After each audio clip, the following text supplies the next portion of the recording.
Hello. All right. So I liked how you carried the rainbow throughout here. I only had a couple of notes. I like how you explained what everyone is seeing.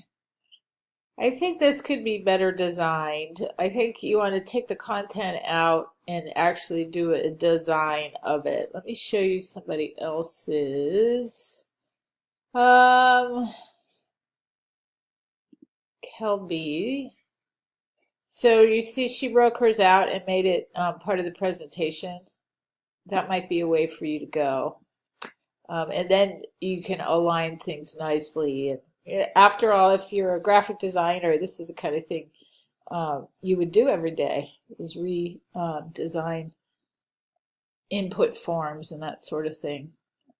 All right, so here is your final infographic. I like it. I think it really showcases your charming illustration skills. One final suggestion is sometimes infographics have a source at the very bottom, and it kind of helps to wrap up the design. So maybe in white, you could say source apple.com or something. And then again, it's hard to read type on these dark backgrounds. I'm at 125 and my eyes still can't take that in. It's something for younger people to consider. I don't know how old you are, but your audience, the art directors of the world, are usually in their 40s and above, sometimes younger. But people established in their career need glasses. You know, they need a lot of contrast. It's hard to read as you get older.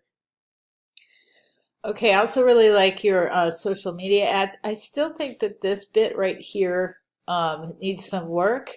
Maybe you don't want to put any artwork inside their logo. You could make the logo smaller and then in white letters right underneath the keyboard and a nice tight paragraph, you could put this in there. Something to consider. But anyway, your sketches are fantastic and they are something that you should promote. They have a lot of wonderful charm to them.